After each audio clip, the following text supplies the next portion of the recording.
Olá, eu sou Catiane, enfermeira, sanitarista, mestre em Ciências da Saúde, técnica do Núcleo Regional de Saúde Sul e integrante da equipe do Núcleo de Informação em Saúde.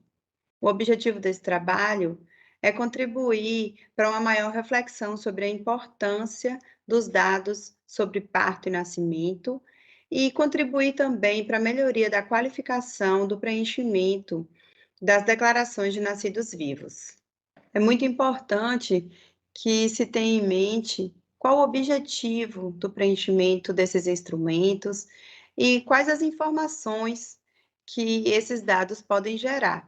O Sistema de Informação sobre Nascidos Vivos, o SINASC, tem como objetivo coletar os dados e produzir informações sobre a ocorrência dos nascimentos, os dados sobre a parturiente, a gestação, o parto, sobre o recém-nascido, e ele permite conhecer o perfil desses nascidos vivos, como, por exemplo, o peso ao nascer, as condições de vitalidade, prematuridade, malformações congênitas, além de possibilitar conhecer a distribuição espacial e temporal, entre outras informações. É preciso refletir para agir de forma consciente, a fim de que a gente possa obter os melhores resultados. Precisamos pensar e planejar antes de executar, e durante todo esse processo, monitorar e avaliar os resultados alcançados, para poder avaliar se as estratégias adotadas são realmente as mais adequadas. É importante ter em mente que o dado é o elemento mais simples desse processo, é o dado bruto, e por si só, ele não pode conduzir à compreensão do fato. Ele precisa de uma interpretação, de uma análise para fazer sentido. Já a informação, ela resulta dos dados e ela dá significado aos dados. Então, nós precisamos de dados de qualidade para poder produzir informações confiáveis. A informação é a descrição mais ampliada e ela está sempre baseada num referencial explicativo. Através dela, é possível ter o conhecimento.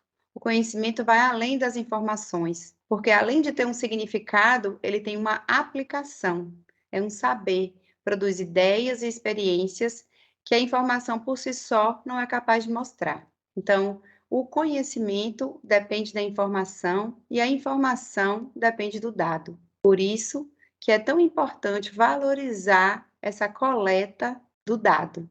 O fluxo de informações para o SINASC, ele tem início nessa coleta dos dados, através da ficha da declaração de nascido vivo. Então, todos os dados coletados nessa ficha são digitados e passam a integrar o SINASC. Eles são digitados sempre no menor nível possível.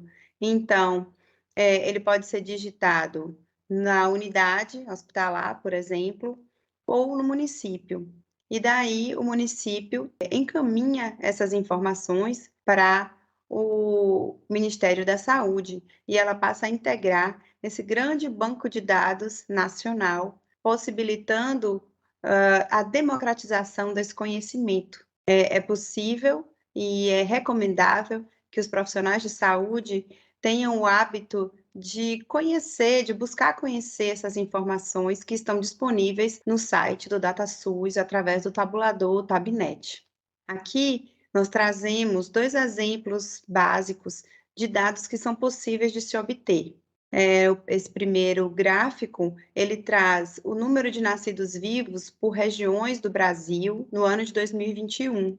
Então, é possível conhecer a quantidade, né, de nascimentos em cada região do Brasil. No segundo gráfico, é possível conhecer a via de parto desses nascidos vivos, também no ano de 2021, referente ao Núcleo Regional de Saúde Sul.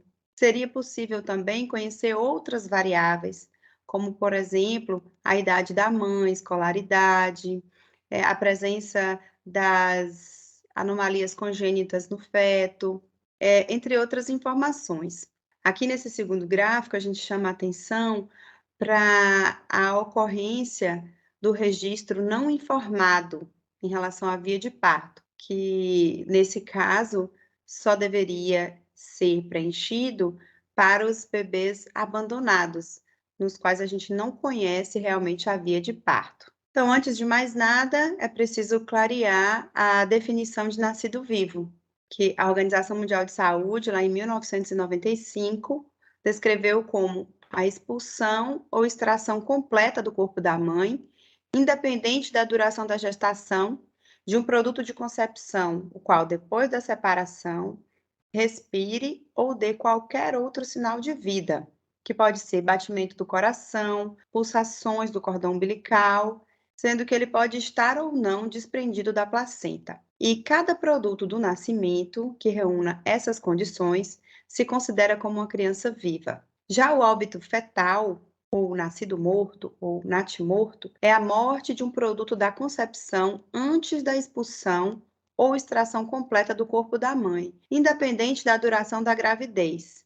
E indica o óbito o fato de o feto, depois da separação, não respirar nem apresentar nenhum outro sinal de vida, como batimentos do coração, pulsações do cordão umbilical ou movimentos efetivos dos músculos de contração voluntária. E aí, nesses casos, em qualquer tipo de gestação, se preenche apenas a declaração de óbito e se registra, né, se anota que se trata de um óbito fetal.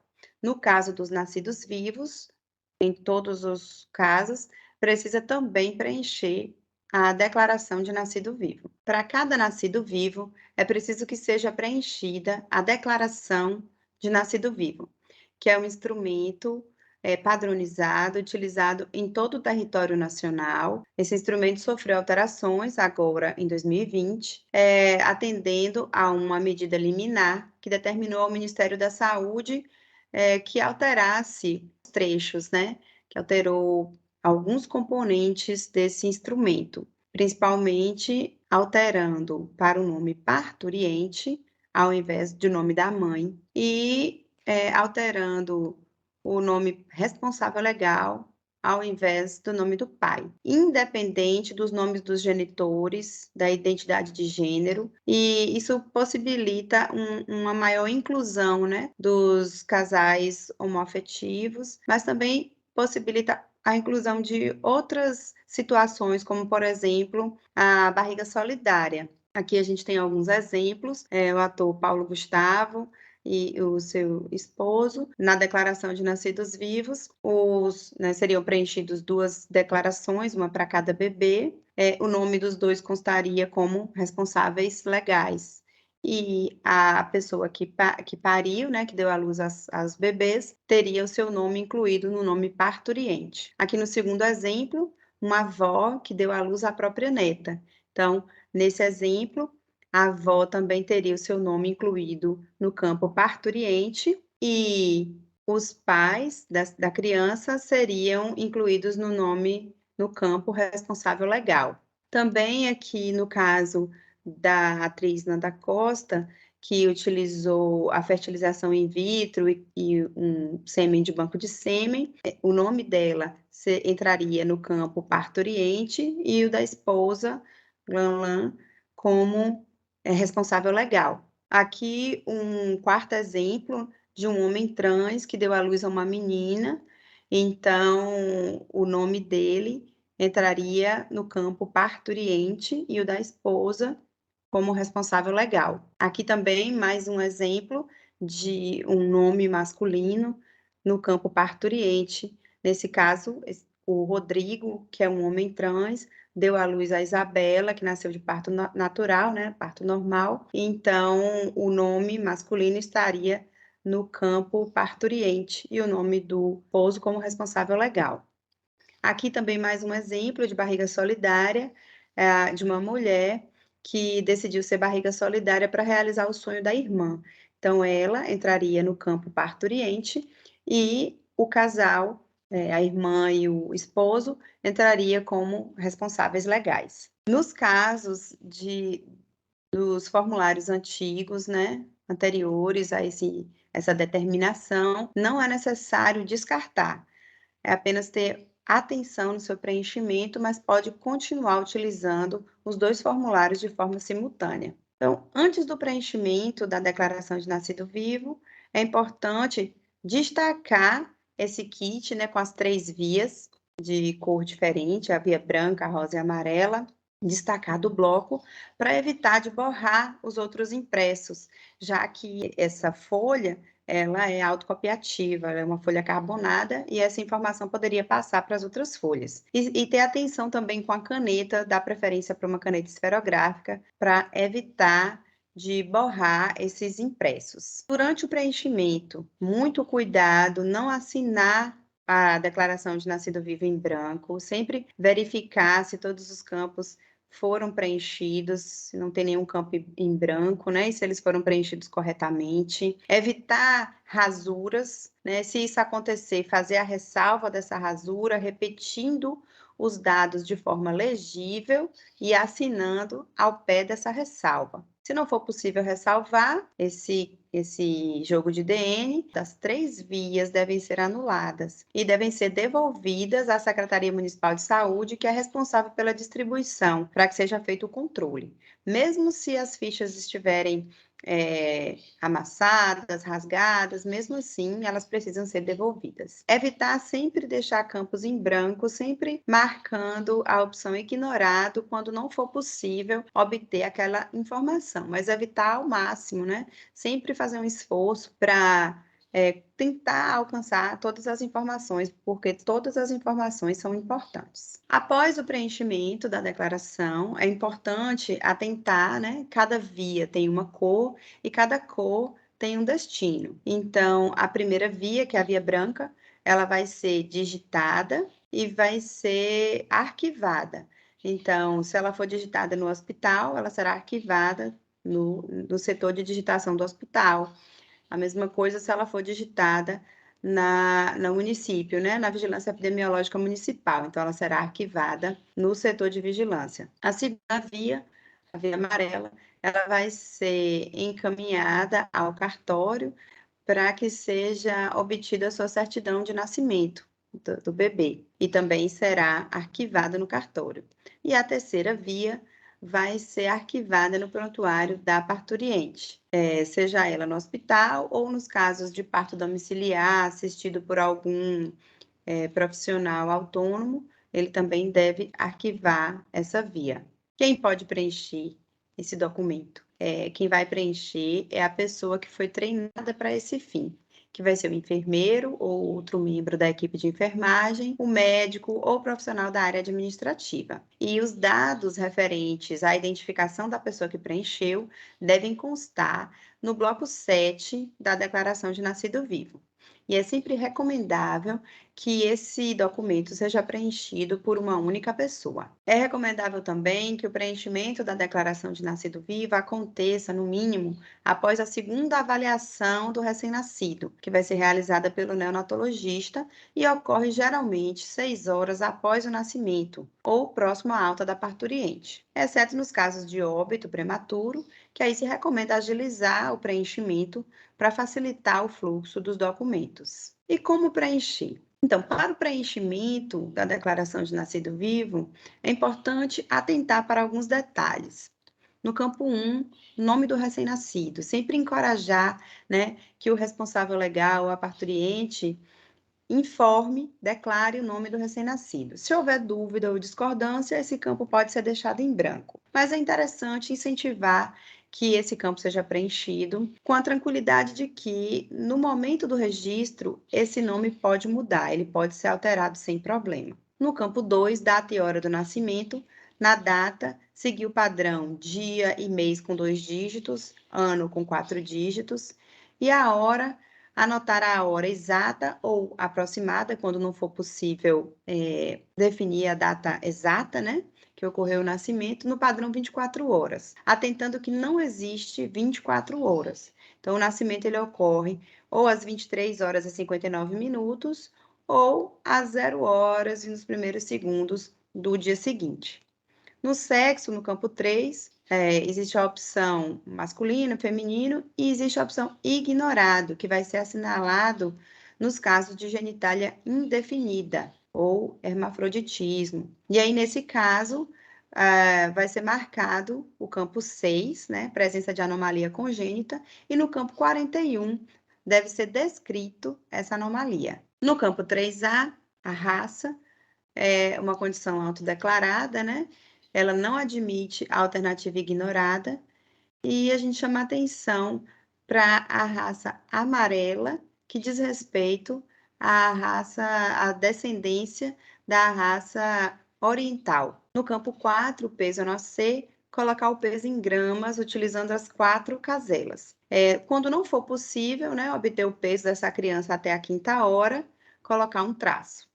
No campo 5, o índice de Apgar, anotar os valores do índice medidos no primeiro e no 5º minuto de vida, que vai variar de 0 a 10. No campo 6, se questiona se existe alguma anomalia congênita. Caso seja marcado sim, lembrar de descrever essa anomalia no campo 41. No campo 7, local de ocorrência, deve-se marcar hospital, outros estabelecimentos de saúde, quando esse nascimento aconteceu, por exemplo, numa unidade de pronto atendimento, numa emergência, no posto de saúde, ou outro estabelecimento de saúde. Deve-se marcar domicílio, se o parto aconteceu na residência da parturiente, e outros, se esse parto aconteceu em outro local. E aí nós vamos descrever que local foi esse. Então, outros, na residência da avó, na residência da tia, em via pública, na ambulância, e sempre colocar o endereço em que ele aconteceu. E a opção ignorado será utilizada nos casos dos RNs abandonados, que não se sabe ao certo aonde esse parto aconteceu. No campo 8, deve-se registrar o nome do estabelecimento, né, caso tenha acontecido num estabelecimento. No campo 9, o endereço. No 10, CEP. No campo 11, bairro. Campo 12, município de ocorrência. E no campo 13, o estado. Lembrando que, nos casos em que o parto ocorrer no distrito, essa informação vai ser registrada também no campo 11, que diz respeito a bairro ou distrito. O bloco 3, ele foi alterado recentemente com essa alteração do novo layout da declaração de nascido vivo. No campo 14, onde constava o nome da mãe, hoje consta nome da parturiente, que é um campo muito importante e, portanto, ele não pode ser abreviado e deve ser preenchido com letra legível. No campo 15, o cartão SUS. No campo 16, escolaridade, que se refere ao último ano concluído. No campo 17, a ocupação da parturiente, e sempre evitando preencher com ocupações vagas, como, por exemplo, aposentada, e preencher com a ocupação habitual anterior. No caso, professora, sempre colocar mais informações. Professora de matemática do ensino médio. Detalhar o máximo possível essa ocupação, isso é muito importante. A data de nascimento dessa pessoa, sua idade, naturalidade, situação conjugal. No campo 22, raça, cor, lembrando que esse é um campo autodeclarado. E no campo 23, o logradouro de residência.